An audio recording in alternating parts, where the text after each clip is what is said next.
सिया राम जय जय राम जय सिया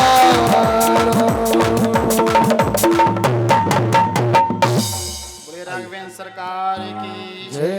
श्रीमद् भागवत महापुराण की इस प्रकार से हम सभी को राम जी कृपा और सभी के मनोकामनाओं को पूर्ण करते रहे। गंगा जी की यात्रा गोमुख से आरंभ होती है और गंगा जी की यात्रा गोमुख से आरंभ होकर के सागर में जाकर के संपूर्ण हो जाती है।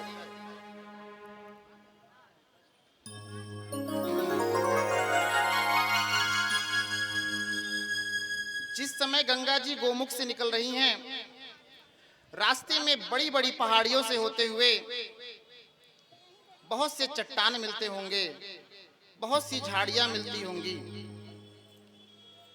गंगा जी का गोमुख से होते हुए सागर तक आने में जो सफर है, जो यात्रा का वर्णन है कि जो बड़े बड़े पहाड़ दिखते हैं गंगा जी को, वो उनके किनारे से हो जाती हैं और जो छोटे छोटे लोग झाड़ियों में मिलते चले जाते हैं, उनको संग में ले लेती हैं। यह स्वभाव यह प्रदर्शित करता है कि हमको जब कोई बहुत अधिक कहे कि मैं सबसे बड़ा भक्त हूं, तो उसके सामने छोटा बन के निकल जाना में बुद्धिमत्ता है। और अगर कोई बहुत छोटा है तो उसको साथ में लेकर के अपने चलने में ही प्रभु की महिमा का दिव्य महिमा मंडन है।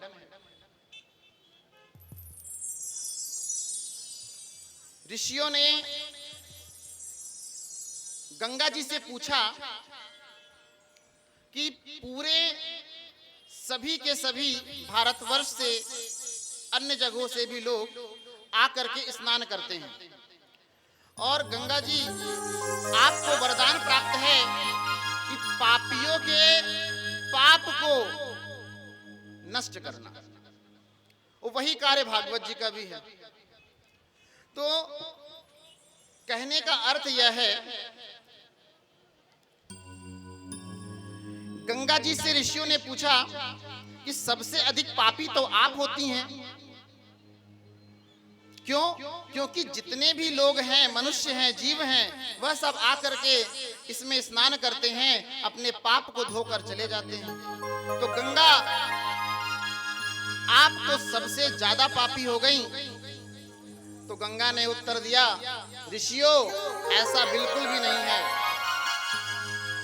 मुझसे भी अधिक कोई पापी है। कौन है? तो गंगा ने कहा, मैं सागर में जाकर मिलती हूँ, सागर में अपने पाप को वहां पर मैं सब वहीं व्यवस्थित करती हूँ। ऋषियों ने सागर से पूछा कि सागर, अगर गंगा में हुए पाप को आप तक पहुंचाया जाता है तो सबसे ज्यादा पापी तो सागर हुए। परंतु सागर ने उत्तर दिया, नहीं, मैं भी पापी नहीं हूं। सागर ने कहा कि मैं अपना जल अपने पास रखती ही नहीं हूं, इस जल को मैं भाप बना करके बादलों में बदल देती हूं। उन ऋषियों ने बादलों से पूछा कि सबसे अधिक पापी तो ये बादल हुए, सबसे ज्यादा पाप बादलों के पास है। तो बादलों ने उत्तर दिया कि सबसे ज्यादा पाप बादलों में भी नहीं है, क्योंकि इन बादलों से जो वर्षा होती है, वह वर्षा के माध्यम से खेतों में जहां जहां अन्न होते हैं वहां मैं इसको विस्तारित कर देती हूँ।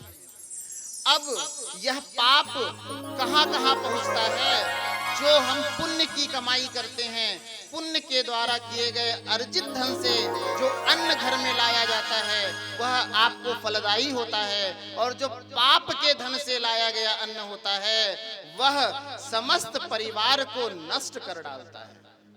अर्थात इसमें पाप की महिमा का वर्णन ऋषियों ने किया है कि सबसे अत्यधिक पापी कौन है। तो निश्चय यह निकला कि सबसे अधिक पापी तो कर्म जिसके जैसे होंगे उसको उसी के अनुसार फल प्राप्त होगा।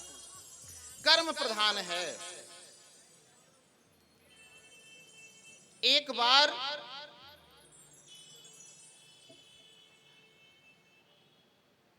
एक संत रास्ते से जा रहे होते हैं और रास्ते से जाते समय उनके सामने एक विचित्र घटना घटती है कि गौ माता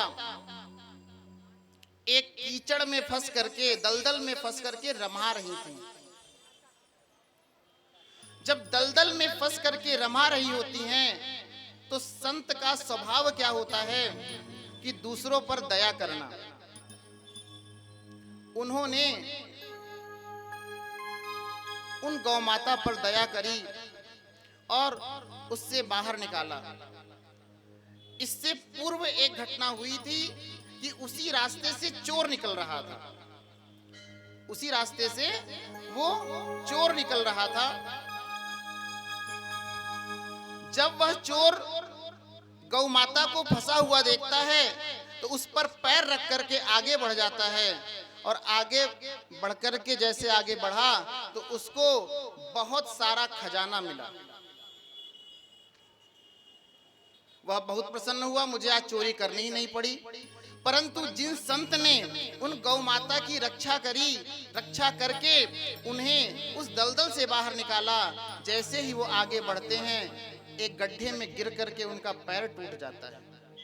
यह समस्त घटना नारद जी देख रहे हैं। नारद जी ने प्रश्न किया प्रभु से कि प्रभु ये कैसी लीला है, जो गाय की रक्षा कर रहा है उसका पैर टूट जाता है, उसे कष्ट हो रहा है, और जो चोरी करने के उद्देश्य से गाय पर पैर रख करके अपमान करके जा रहा है गौ माता का, उसको दिव्य लाभ प्राप्त हो रहा है, खजाना प्राप्त हो रहा है। प्रभु कहते हैं कि जिनको तुमने देखा खजाना मिल रहा है, ये ऐसा धन पाने वाला था कि 7 पुश्ते को कुछ करना नहीं होता, चोरी के धन से अकंटक राज करते।